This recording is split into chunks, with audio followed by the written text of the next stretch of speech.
শুভ সকাল বন্ধুরা। আজ হলো 10 মে 26 বৈশাখ রবিবার। আজকের সকালের বিশেষ বিশেষ খবর হলো, আজ এনডিএর নেতা নির্বাচন, মঙ্গলবার মুখ্যমন্ত্রীর শপথ, মুখ্যমন্ত্রীর সঙ্গে 4-5 মন্ত্রী, স্বল্প আকারের মন্ত্রিসভার শপথের সম্ভাবনা, ভরাডুবির পর আত্মসমালোচনা, শক্তিশালী বিরোধী হিসেবে কাজ করার দাবি গৌরব গগৈর। 22 জুলাইয়ের মধ্যে শিলচর পুর নিগম নির্বাচন, রাজ্য সরকার ও নির্বাচন কমিশনকে নির্দেশ গৌহাটি হাইকোর্টের। বাড়তি কর মামলার রায় 28 মে। মাথা পেতে নেব যে কোনো শাস্তি, সুশীল সমাজ চাইলে বন্ধ করে দেব স্কুলও, আরজি হলিফ্লাওয়ার সিনিয়র সেকেন্ডারি স্কুল কর্তৃপক্ষের। বোতলের সিপি নয়, গলায় হাত লেগে শিশুর মৃত্যু, বহিষ্কার 2 শিক্ষিকা, শাস্তির মুখে অধ্যক্ষাও, শুরু পুলিশি তদন্ত। প্রত্যাশার পাহাড়ে জুবাইর ইনাম, আলগাপুর খাটলিজোড়ার ভোটারদের আস্থা ধরে রাখাই এখন বড় চ্যালেঞ্জ। দিলীপ শইকিয়ার সঙ্গে সৌজন্যমূলক সাক্ষাৎ বিধায়ক কমলাক্ষের। এবং সর্বশেষ খবরটি হল, কিম অং জনের উপর হামলা হলেই পরমাণু অস্ত্রের জবাব, কড়া সিদ্ধান্ত উত্তর কোরিয়ার। এবারে শুনুন বিস্তারিত খবর। শনিবার সন্ধ্যায় কলকাতা থেকে সরাসরি গুয়াহাটি চলে এলেন জেপি নাড্ডা, নায়েব সিং সাইনি। বিজেপির ওই 2 কেন্দ্রীয় পর্যবেক্ষকের উপস্থিতিতে রবিবার বিজেপির পরিষদীয় দলনেতা নির্বাচন করা হবে। বিধায়কদের নির্বাচিত নেতাই মঙ্গলবার রাজ্যের পরবর্তী মুখ্যমন্ত্রী হিসেবে শপথ নেবেন। নেতা নির্বাচনের পর রাজ্যপালের সঙ্গে দেখা করে সরকার গঠনের দাবিও জানাবেন তিনি। আজ সকাল 10টায় বশিষ্ঠর অটল বিহারী বাজপেয়ী ভবনে অনুষ্ঠিত হবে বিজেপির নবনির্বাচিত বিধায়কদের বৈঠক। তবে বিধায়কদের সকাল 9টায় কার্যালয়ে হাজির হতে বলা হয়েছে। সেই বৈঠকে উপস্থিত থাকবেন বিজেপির 2 কেন্দ্রীয় পর্যবেক্ষকও। সেই বৈঠকেই পরিষদীয় দলনেতা নির্বাচন করা হবে। বিজেপির দলনেতা নির্বাচনের পর সেখানেই বসবে এনডিএর শরিক দলগুলির বিধায়কদের বৈঠকও। বিজেপির পরিষদীয় দলনেতাকেই এনডিএর নেতা হিসেবে স্বীকৃতি দেওয়া হবে। দলনেতা নির্বাচনের পর 102 জন বিধায়কের সমর্থন নিয়ে লোকভবনে গিয়ে রাজ্যপালের কাছে সরকার গঠনের দাবি পেশ করবেন ভাবী মুখ্যমন্ত্রী। সরকারি সূত্রে জানানো হয়েছে, আজ সকাল 11:30টায় লোকভবনে যাবেন এনডিএর দলনেতা। দ্বিতীয়বার রাজ্যের মুখ্যমন্ত্রীর কুর্সিতে বসার অপেক্ষায় রয়েছেন হিমন্ত বিশ্ব শর্মা। তাই এনডিএর নেতা নির্বাচনের পর তিনি নিজেই বিধায়কদের সমর্থনের চিঠি নিয়ে লোকভবনে রাজ্যপালের কাছে যাবেন। আসামে এনডিএ 3.0 সরকারের শপথ অনুষ্ঠানের পরিকল্পনাও ইতিমধ্যে চূড়ান্ত। পশ্চিমবঙ্গে বিজেপি সরকারের শপথের অনুষ্ঠানে যাদের দেখা গেছে তাদের প্রায় সকলেই হাজির হবেন আসামেও। প্রধানমন্ত্রী নরেন্দ্র মোদী, স্বরাষ্ট্রমন্ত্রী অমিত শাহ, প্রতিরক্ষামন্ত্রী রাজনাথ সিং, বিজেপির সর্বভারতীয় সভাপতি নীতিন নবীন সহ শপথের অনুষ্ঠানে যোগ দেবেন অন্তত 20টি এনডিএ শাসিত রাজ্যের মুখ্যমন্ত্রী, উপমুখ্যমন্ত্রীরা। আদানি, আম্বানি, টাটা গোষ্ঠীর মতো শিল্পপতিদেরও আমন্ত্রণ জানানো হচ্ছে শপথের অনুষ্ঠানে। আসামে যারা বিনিয়োগ করছেন তাদেরও আমন্ত্রণ জানানো হবে। তাই খানাপাড়ার প্যারেড গ্রাউন্ডে শপথের অনুষ্ঠানের জন্য 3টি মঞ্চ সাজিয়ে তোলা হচ্ছে। একটি মূল মঞ্চ যেখানে প্রধানমন্ত্রী সহ বাকি অতিথিরা বসবেন। সেই মঞ্চেই নতুন মুখ্যমন্ত্রীকে শপথের বাক্য পাঠ করাবেন রাজ্যপাল। বাকি 2টি মঞ্চের একটিতে বসবেন হিন্দু ধর্মের পণ্ডিত, বিভিন্ন সত্রের সত্রাধিকারীরা। ধর্মীয় আচার আচরণ পালনের ব্যবস্থাও থাকবে। অন্যদিকে আসামের পরম্পরাগত সাংস্কৃতিক অনুষ্ঠান প্রদর্শিত হবে। বিভিন্ন জাতি জনগোষ্ঠীর সংস্কৃতির ঝলক তুলে ধরা হবে। পরবর্তী খবরটি হল, দীর্ঘদিনের আইনি লড়াইয়ের পর অবশেষে শিলচর পৌর নিগম নির্বাচন নিয়ে গুরুত্বপূর্ণ নির্দেশ দিল গৌহাটি হাইকোর্ট। এবছর 22 জুলাইয়ের মধ্যে শিলচর পুর নিগম নির্বাচন সম্পন্ন করার নির্দেশ দেওয়া হয়েছে আসাম সরকার ও নির্বাচন কমিশনকে। একই সঙ্গে পুর নিগমের আওতায় অতিরিক্ত কর আরোপ সংক্রান্ত মামলার চূড়ান্ত রায় আগামী 28 মে ঘোষণা করা হবে বলে জানা গেছে। শনিবার শিলচরের ট্রাঙ্ক রোড স্থিত সিটিবিওর কার্যালয়ের সভাকক্ষে সাংবাদিক সম্মেলন করে প্রগতিশীল নাগরিক সমন্বয় মঞ্চ। সেখানে সংগঠনের পক্ষ থেকে গৌহাটি হাইকোর্টের দায়ের করা পৌরকর ও পুর নিগম নির্বাচন সংক্রান্ত মামলার সর্বশেষ পরিস্থিতি তুলে ধরা হয়। মঞ্চের কার্যকরী সভাপতি ধ্রুব কুমার সাহা জানান, দীর্ঘ প্রতীক্ষার পর গত 29 এপ্রিল আদালত স্পষ্ট নির্দেশ দিয়েছে যে আগামী 2 মাসের মধ্যে শিলচর পুর নিগমের নির্বাচন সম্পন্ন করতে হবে।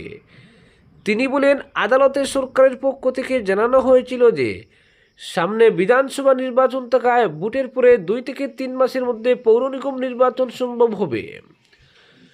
নির্বাচন কমিশনের তরফ থেকেও একই ধরনের বক্তব্য পেশ করা হয়, তবে উভয় পক্ষের বক্তব্য শুনে আদালত আগামী 2 মাসের মধ্যেই নির্বাচন করানোর নির্দেশ জারি করে।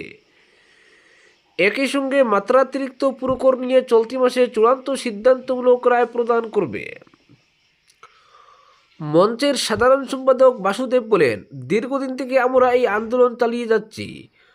অনেক সময় বিচার ব্যবস্থা নিয়ে হতাশা এলেও অবশেষে আদালতের নির্দেশে আমরা আশার আলো দেখছি।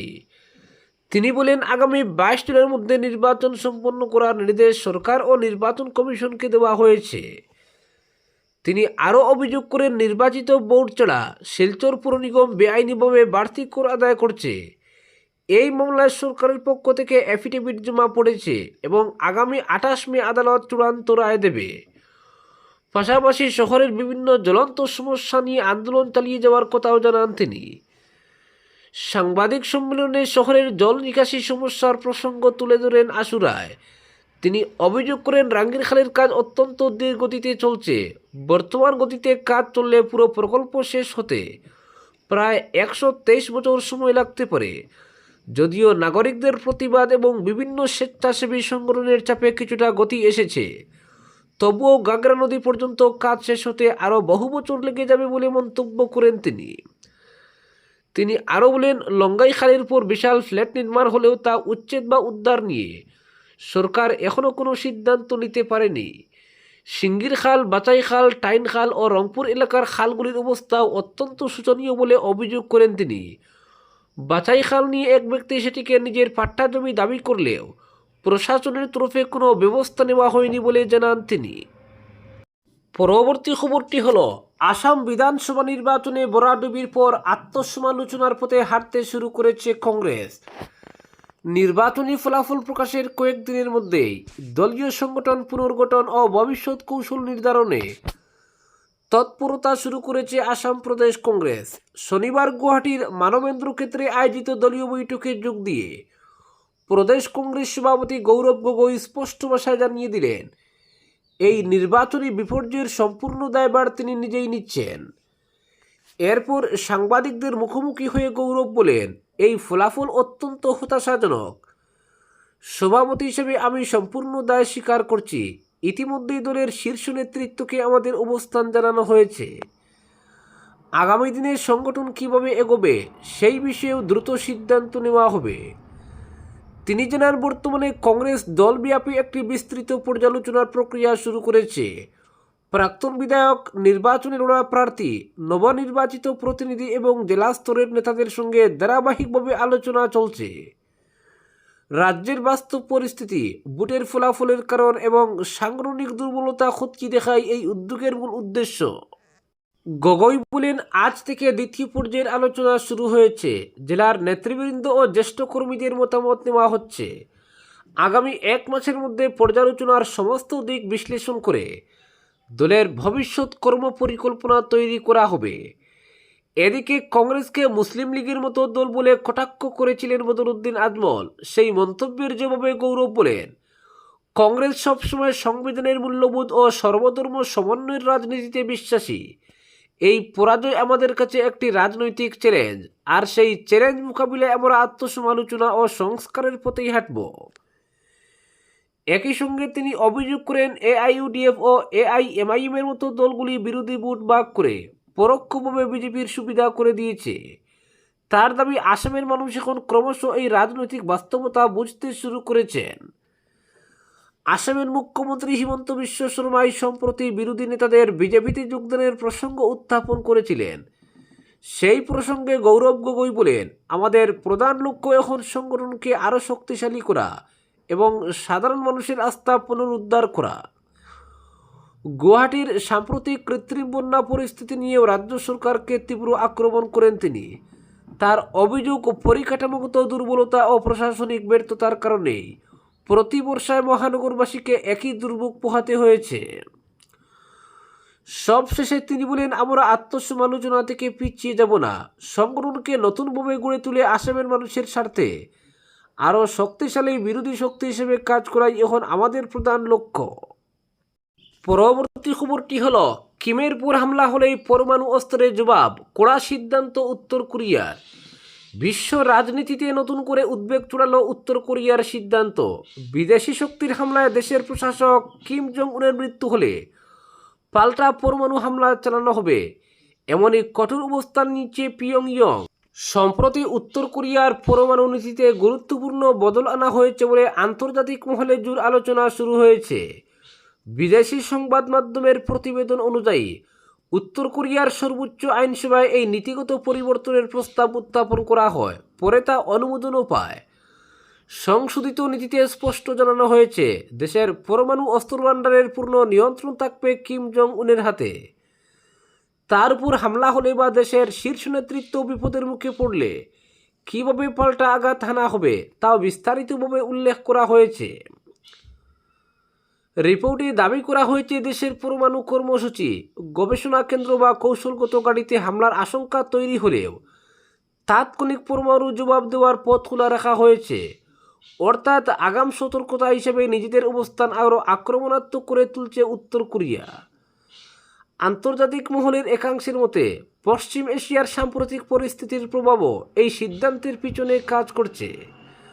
বিশেষ করে ইরানের সর্বোচ্চ নেতা আয়াতুল্লাহ আলী খামেনিকে ঘিরে সংঘাত এবং আমেরিকা ইসরায়েলের কড়া অবস্থানের পর থেকেই উত্তর কোরিয়া নিজেদের নিরাপত্তা নিয়ে আরও সতর্ক হয়ে উঠেছে। বিশেষজ্ঞদের মতে এই নতুন পরমাণু নীতি শুধু সামরিক কৌশলের বদল নয়, বরং বিশ্বকে স্পষ্ট বার্তা দেওয়ার চেষ্টা।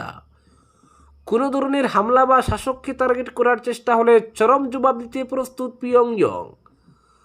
উত্তর কোরিয়ার এই সিদ্ধান্তে বিশেষভাবে চাপ বাড়বে আমেরিকার উপর। আগেও মার্কিন হুঁশিয়ারি অগ্রাহ্য করে একের পর এক ক্ষেপণাস্ত্র হামলা চালিয়েছে কিমের দেশ। পরবর্তী খবরটি হল, আলগাপুর কাটলিজোড়া বিধানসভা আসনে রেকর্ড 1,44,000 ভোট পেয়ে কংগ্রেস প্রার্থী জুবাইর এনাম মজুমদারের বিজয় শুধু একটি নির্বাচনী ফলাফল নয়, বরং দক্ষিণ আসামের রাজনীতিতে এক নতুন বার্তা বলেই মনে করছেন রাজনৈতিক বিশ্লেষকরা। ডেলিমিটেশনের পর গঠিত এই নতুন আসনে এত বড় ব্যবধানে জয় প্রমাণ করে যে সাধারণ মানুষের মধ্যে পরিবর্তনের প্রত্যাশা এবং উন্নয়নের দাবি ছিল এবারের নির্বাচনের মূল ইস্যু।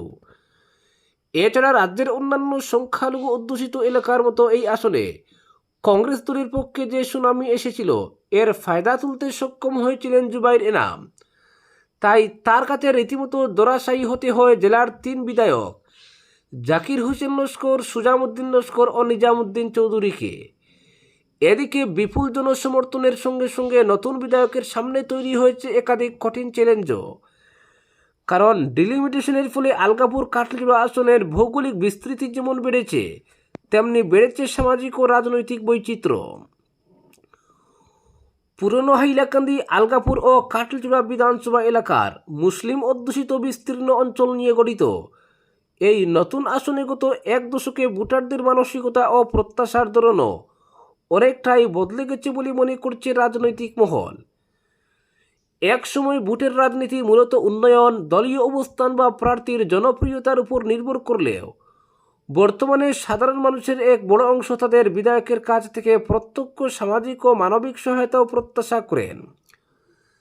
চিকিৎসার ব্যয় বহন, অসহায় পরিবারের মেয়ের বিয়েতে সাহায্য, বহির্রাজ্যে কারো মৃত্যু হলে মৃতদেহ বাড়িতে ফিরিয়ে আনার খরচ, এসব ক্ষেত্রেও জনপ্রতিনিধিদের সরাসরি এগিয়ে আসতে হয়েছে।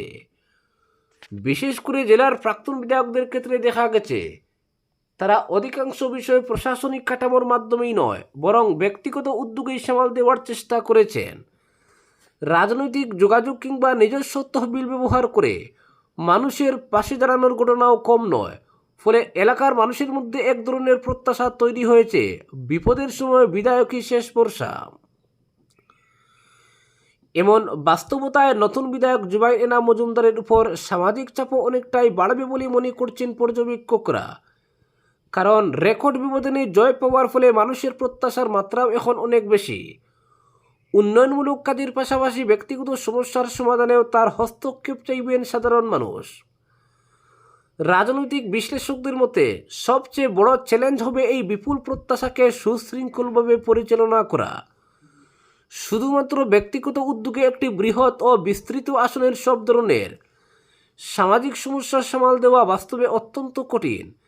তাই তাকে হয়তো একটি শক্তিশালী জনসহায়তা ব্যবস্থা গড়ে তুলতে হবে, যেখানে চিকিৎসা, শ্রমিক সমস্যা, শিক্ষা কিংবা জরুরি সহায়তার জন্য আলাদা সমন্বয়ের টিম থাকবে। সরকারি প্রকল্পের সুবিধা সাধারণ মানুষের কাছে দ্রুত পৌঁছে দেওয়ার দিকেও গুরুত্ব দিতে হবে। এদিকে বর্তমানে গুয়াহাটিতে জুবাইর ইনাম মজুমদার স্থায়ী বাসিন্দা হওয়ায় এবং আলগাপুর এলাকায় জমি থাকলেও স্থায়ীভাবে বসবাসের মতো নিজস্ব গড় না থাকায় জনসংযোগ বজায় রাখার বিষয়টিও তার কাছে একটি বড় চ্যালেঞ্জ হয়ে উঠতে পারে। কারণ এই বিস্তৃত আসনে মানুষের সঙ্গে নিয়মিত যোগাযোগ রাখা, হঠাৎ জরুরি পরিস্থিতিতে এলাকায় উপস্থিত হওয়া এবং প্রত্যন্ত অঞ্চলে দ্রুত পৌঁছানো, এসব ক্ষেত্রেই স্থানীয়ভাবে স্থায়ী উপস্থিতি গুরুত্বপূর্ণ বলে মনে করা হয়।